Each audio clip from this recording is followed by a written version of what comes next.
Olá, sejam bem-vindos a mais uma edição do Sinopse Tributária News. Eu sou Nathalie Matos e hoje estou aqui com os meus sócios Camila Calé, que é sócia da Prática de Seguros, e o Tomás Oliveira, sócio da Prática Tributária.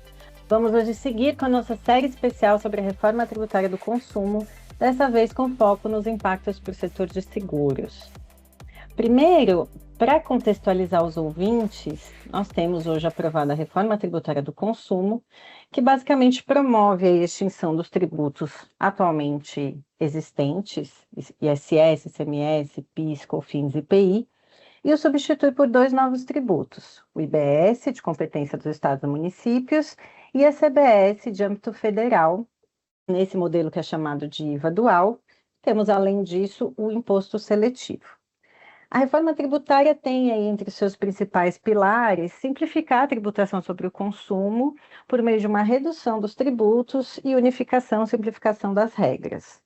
A reforma visa também dar transparência a respeito da tributação, da carga tributária incidente sobre os bens e serviços, algo que não temos hoje, e visa estimular a economia e atrair investimentos. Entrando especificamente no tema da nossa conversa de hoje, do setor de seguros e resseguros, é certo que a reforma vai promover alterações bastante relevantes, significativas e que têm que ser analisadas com a devida atenção. Então, colocando aqui de forma objetiva, hoje as seguradoras não recolhem ISS ou ICMS, mas estão sujeitas ao recolhimento de PIS e COFINS no regime cumulativo com uma alíquota conjunta de 4,65%. A base de cálculo admite algumas deduções específicas, mas não há possibilidade de tomadas de crédito, e tudo isso é apurado pelo regime de competência. Além disso, em algumas situações, as operações de seguro também podem estar sujeitas ao IOF Seguros. Como será no pós-reforma tributária? Bom, o setor passa a estar sujeito ao recolhimento da CBS e do IBS, ainda que hoje não haja o recolhimento de ICMS e ISS, como falamos. A apuração desses novos tributos se dará dentro de um regime específico de serviços financeiros, com uma base de cálculo que, diferentemente do regime atual, além de admitir deduções, admite também a tomada de créditos de forma ampla. As alíquotas serão reduzidas e já foram divulgadas. Então, 10,85 começando em 2027, e esse percentual escalona aí até 12,5% em 2033. Outra alteração bastante relevante é a migração do regime de competência para o regime de caixa. Então, temos aqui uma grande virada para o setor de seguros na seara tributária, com a adoção da não cumulatividade, reconfiguração de base de cálculo, créditos e deduções. Os impactos são bem importantes e têm que ser analisados aqui com o devido cuidado.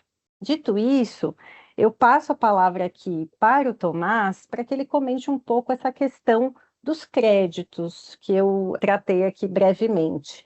Tomás, o que muda aqui na possibilidade de tomada de crédito pelas seguradoras, pelos segurados também?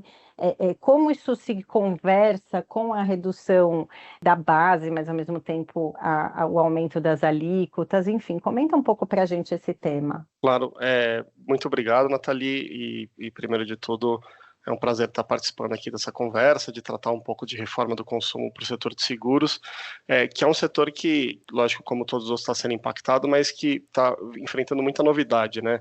Acho que outros setores que já estão inseridos aí numa lógica de tributo sobre o consumo, né, de CMS, hoje em dia, por exemplo, estão um pouco mais acostumados com algumas dessas sistemáticas de tomada de crédito, né, por exemplo.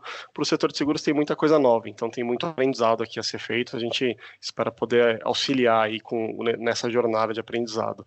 E daí, Nathalie, puxando já para o ponto que você trouxe com relação à tomada de créditos, essa com certeza é uma das grandes novidades para o setor, né? Hoje em dia, que nem você explicou, o setor de seguros está sujeito só ao PIS/COFINS, né? Não está sujeito ao ICMS, ISS, por exemplo, incide isso num regime cumulativo, né? O que quer dizer, você tem uma tributação concentrada sem a possibilidade da tomada de créditos e só com alguns redutores específicos de base e com uma alíquota menor do que a do regime comum. E o setor passa a estar inserido na sistemática geral do IBS da CBS, que é uma sistemática, por sua natureza, não cumulativa, né? Ou seja, o IBS e CBS são tributos que permitem aí uma ampla tomada de crédito sobre a aquisição de bens e serviços e insumos que são necessários para a atividade. Isso realmente é uma novidade para o setor. Então, hoje em dia, que eu mencionei, você passa de uma impossibilidade total de tomada de crédito por uma ampla possibilidade de tomada de créditos. Essa ampla possibilidade para o setor, ela é ampla um pouco no papel, assim, né? Porque na prática, a gente sabe que os itens que o setor de seguros pode tomar crédito, como por exemplo prestação de serviços externos, que acho que tende a ser a maior fonte de crédito para o setor, talvez não sejam tão relevantes assim, tão representativos assim do ponto de vista numérico. A gente sabe que o setor de seguros, assim como setores de serviços, eles têm muita despesa efetivamente com folha de pagamento, que é algo que não dá crédito, né? Então, o que a gente tem, né? A gente tem um setor saindo de uma alíquota de PIS/COFINS de 4,65 e puxando para uma alíquota, né, que é uma alíquota específica para o setor de serviços financeiros, né, que é como a lei complementar coloca, dentro do qual está inserido o setor de seguros, que já é uma alíquota que tende a ser menor do que a alíquota geral, né? A alíquota geral ainda não foi divulgada, mas se fala em percentuais próximos a 30%. O setor financeiro e o de seguros incluso está sujeito a essa alíquota que vai de 10,85 subindo para 12,5, então é uma alíquota menor se comparada ao regime geral, mas é uma alíquota maior se comparada à alíquota de PIS/COFINS atualmente aplicável. E o que se fala é que isso vai ser compensado por uma maior possibilidade de tomada de créditos, né? Ou seja, a redução da base de cálculo deveria compensar a alíquota. Se isso é verdade ou não, só o tempo vai dizer. É justo dizer que há uma certa desconfiança, né, de quantos os créditos vão estar disponíveis para o setor a ponto de equilibrar a carga fiscal que a gente tem hoje em dia com a nova carga fiscal. Por outro lado, acho que um outro ponto interessante aqui de pensar é que, ao estar inserido na sistemática total de tomada de créditos, isso impacta não apenas as seguradoras e outras empresas do setor, mas também quem consome produtos de seguro. Eu estou falando especificamente de pessoas jurídicas que contratam seguros e estão sujeitas ao IBS e CBS. Isso porque, como eu falei, né, como está tudo dentro de uma mesma sistemática, essas empresas que contratam seguros vão poder tomar créditos com relação aos prêmios de seguros pagos para as seguradoras, que hoje em dia não acontece, né? Essas empresas, mesmo estando sujeitas ao PIS/COFINS não cumulativo, não têm a possibilidade de tomar de crédito sobre prêmio de seguro e vão passar a ter. Isso é uma novidade que pode vir a incentivar aí o consumo de produtos de seguros. Por outro lado, essa possibilidade de tomada de créditos, né, pelos segurados aqui, ela de certa forma é compensada por uma outra mudança que é muito importante, que é o tratamento das indenizações com sinistros do ponto de vista da seguradora. Hoje em dia, a seguradora ela não pode tomar crédito, né, mas tem uma previsão que ela exclui da base de cálculo do PIS e da COFINS delas todas as indenizações com pagamento de sinistros, né, ou seja, é algo que, de certa forma, reduz efetivamente a receita dela, né. A receita dela deveria ser efetivamente o que fica no patrimônio dela, ou seja, o prêmio deduzido do que ela gasta com indenização. E hoje em dia ela pode excluir. Esse tratamento não se repete no IBS da CBS, né? A gente tem, na verdade, uma previsão de possibilidade de você excluir indenizações com sinistros, do ponto de vista da seguradora, mas só quando ela paga isso para pessoas físicas ou pessoas jurídicas não sujeitas ao IBS e CBS. E qual que é a lógica disso, né? Por que a seguradora ela não mais pode deduzir da base de cálculo dos tributos novos as despesas com indenização com sinistros para pessoas jurídicas tributadas? Porque a lógica é uma lógica de neutralidade, que a lei pensa se o segurado, que é pessoa jurídica e é tributado, tomou crédito, na verdade, né, das despesas com prêmio de seguro, ao ele receber uma indenização, essa indenização, na verdade, ela deveria estar só neutralizando o prêmio que ele pagou para a seguradora. Então, a seguradora, por sua vez, não poderia excluir isso da tributação.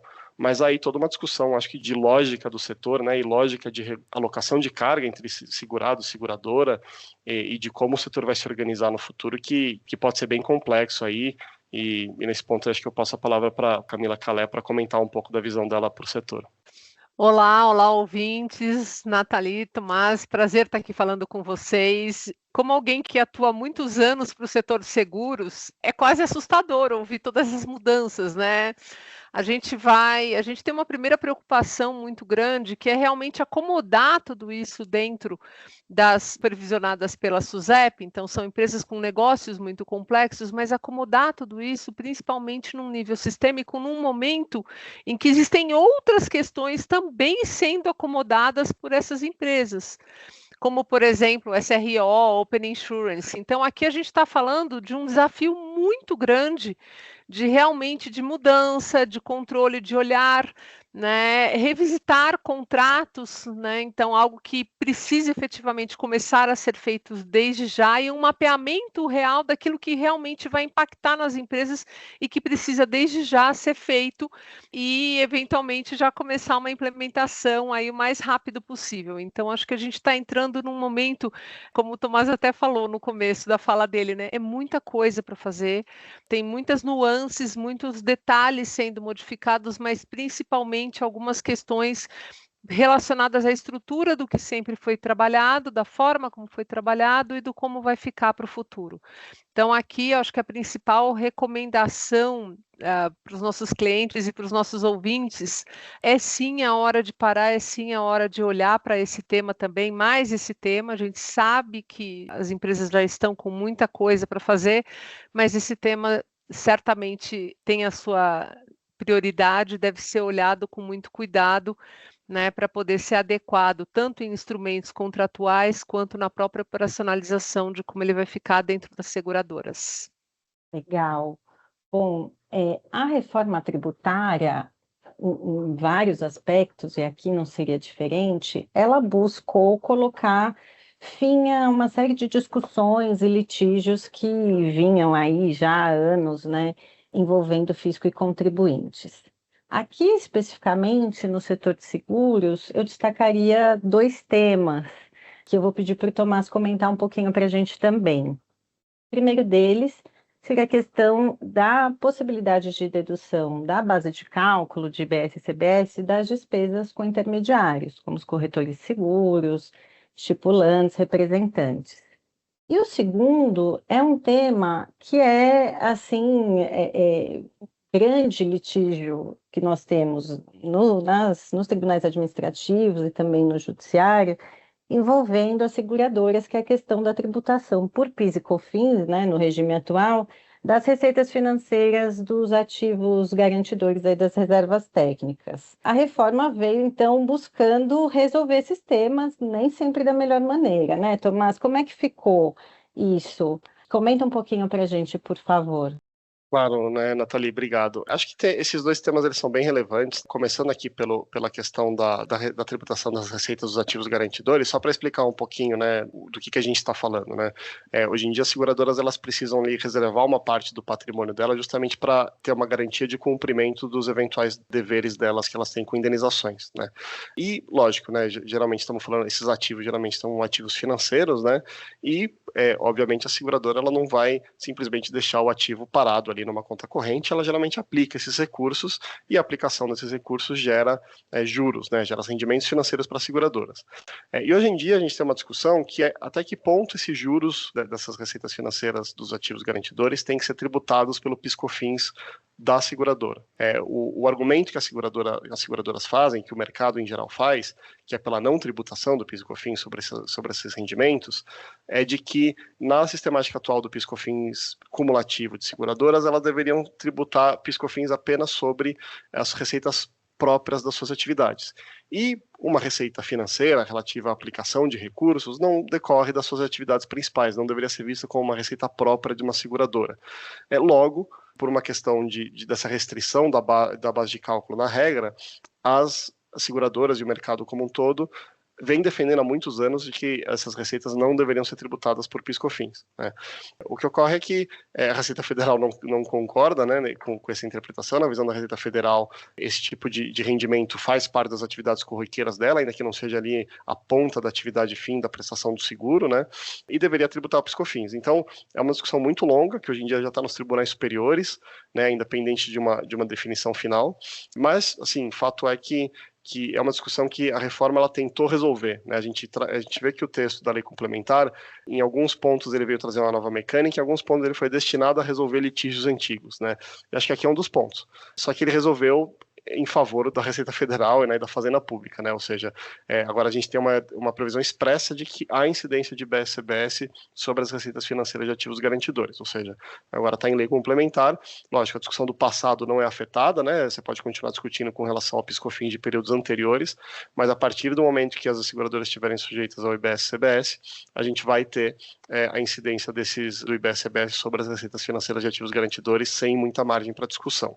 O segundo ponto que você trouxe, Natália, que também é bem relevante, é da possibilidade, aqui é mais um pleito do setor antigo, né, da possibilidade de dedução de despesas com intermediários, né? Aqui estamos falando de prestadores de serviços que agem principalmente na corretagem, no oferecimento de produtos de seguro para o mercado, né? Que, via de regra, não é a própria seguradora que faz isso, né? Tem a contratação de um terceiro que faz esse serviço.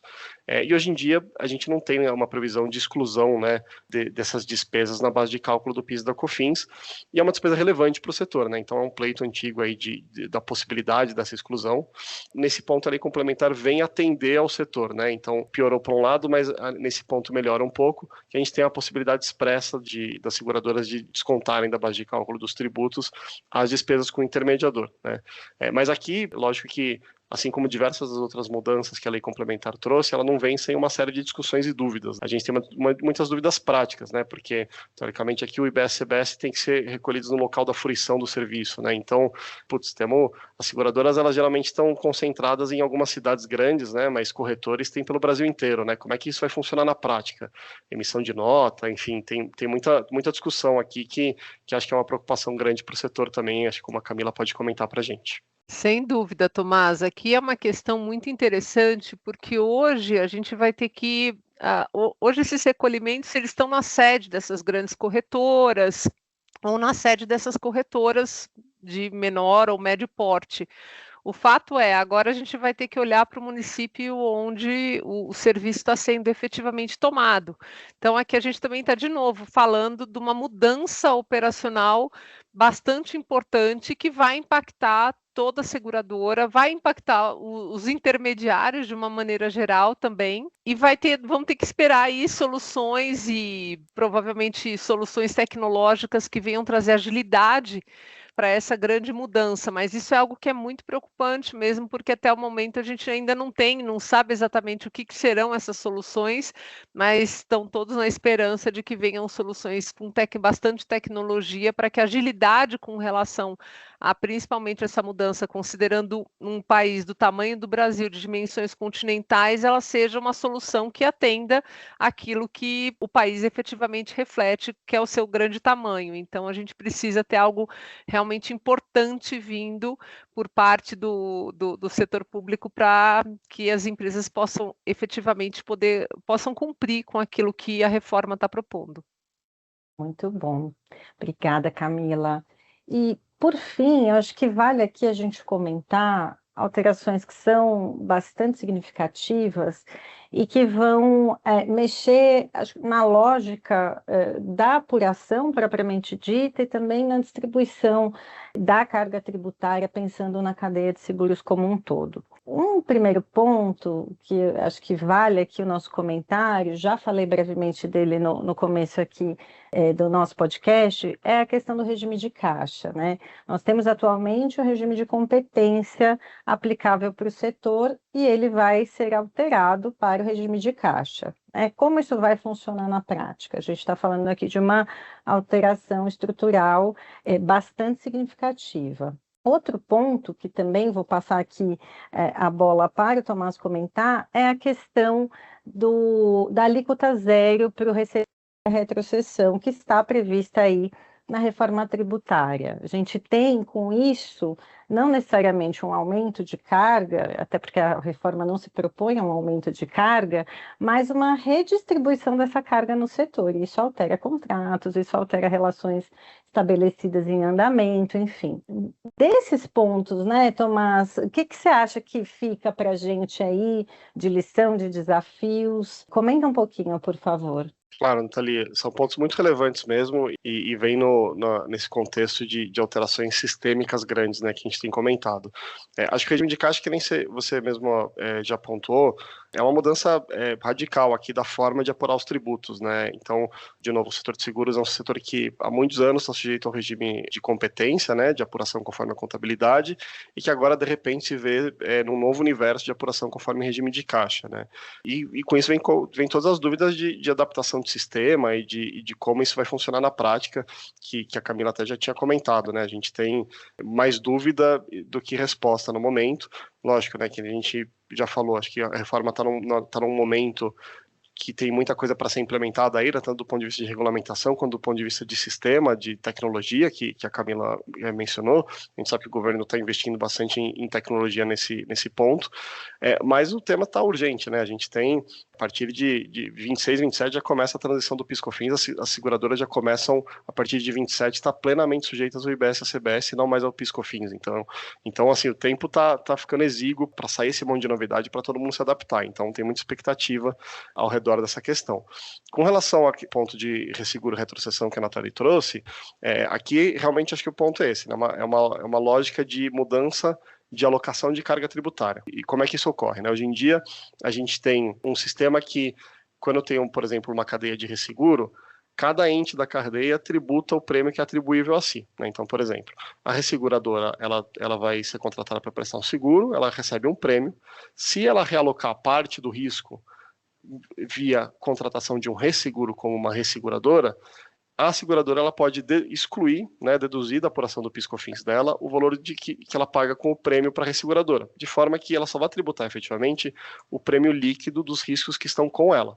Ao passo que a resseguradora, ao receber esse prêmio de resseguro, ela que vai tributar esse percentual do prêmio. Ou seja, né, conforme o risco vai se diluindo ao longo da cadeia de resseguro, cada parte tributa o prêmio relativo ao risco que é garantido por ela mesma, né?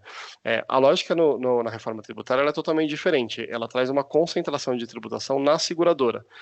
Então, a seguradora ela vai pagar o IBS e a CBS sobre o valor integral do prêmio de seguro, e caso ela passe parte do risco, né, através de uma estrutura de resseguro ou de retrocessão, as resseguradoras elas não precisam tributar, vai estar sujeito a uma alíquota zero de IBS e CBS no nível delas, de forma que a carga fica toda concentrada na seguradora e ela é totalmente isentada, né, mediante uma alíquota zero no resto da cadeia. De novo, o que o governo traz, né, e a forma como isso é propagandeado é de que não deveria haver um aumento de carga, é simplesmente uma questão de alocação. Mas, lógico, que nem a Nathalie uma mudança de alocação de carga numa cadeia complexa como essa traz muita discussão comercial e contratual, como a Camila pode comentar um pouco para a gente. Aqui é um ponto super sensível, né, Tomás e Nathalie? A gente tem uma questão aqui de negociação com parceiros, né, das supervisionadas, das seguradoras, com parceiros internacionais que não estão aqui no Brasil, que não têm a mesma percepção que a gente, entendimento que a gente. Então, aqui é um desafio enorme, né? E aqui é um desafio que ele tem que ser olhado já, mas que ele leva em consideração um tempo muito maior. Então, a gente está falando de relacionamento entre seguradoras cedentes brasileiras e resseguradores, que são relacionamentos de longo prazo, com muitos desses riscos de longuíssimo prazo. Então, a gente está falando aqui de efeitos que efetivamente mudam completamente a lógica do que a lógica tributária que vinha nesse setor há tantos anos. Então, a gente está. Isso aqui é algo que é realmente preocupante no sentido de temos que pensar em soluções, temos que pensar em renegociar, mas temos que pensar principalmente, né, numa perspectiva da gente aqui como brasileiros, né, a gente tem que pensar efetivamente como é que a gente vai comunicar isso com os parceiros estrangeiros. Então, a gente precisa ter realmente certeza de como que isso, e olhar para isso de uma complexidade muito maior, porque a partir do momento que a gente colocar a complexidade da reforma para os resseguradores estrangeiros, a gente também vai ter que ajudá-los a eventualmente ver possíveis acomodações nos seus respectivos países, né? E a gente pode ter coisas aí também a serem melhoradas ou otimizadas nessas relações. Então, é algo muito complexo, mas que certamente a gente está aqui apoiando e olhando para isso o tempo todo, né, Tomás e Nathalie, para os nossos clientes e quebrando a cabeça aqui em como fazer com que esse grande novo quebra-cabeça ele se encaixe perfeitamente e que ninguém acabe tendo que arcar com mais custo do que já tinha, que é efetivamente o que a reforma está pregando no final das contas, né? Então, essa nova sistematização na perspectiva de cessão de risco para resseguradores é a gente efetivamente conseguir comunicar isso de uma forma bacana, olhando sempre na perspectiva do negócio e não talvez das empresas efetivamente que estejam nessa relação. Ou seja, Camila, muitas mudanças, muitos desafios e muitas dúvidas ainda. Muitas, Nathalie, muitas. Vamos acompanhando aí os próximos passos. Com isso, chegamos ao fim de mais um Sinopse Tributária News. Obrigada, Camila, ao Tomás e a você que nos ouviu. Todas as análises sobre a reforma tributária estão disponíveis no Único, nosso portal de notícias, e também nas nossas redes sociais. Até o próximo episódio.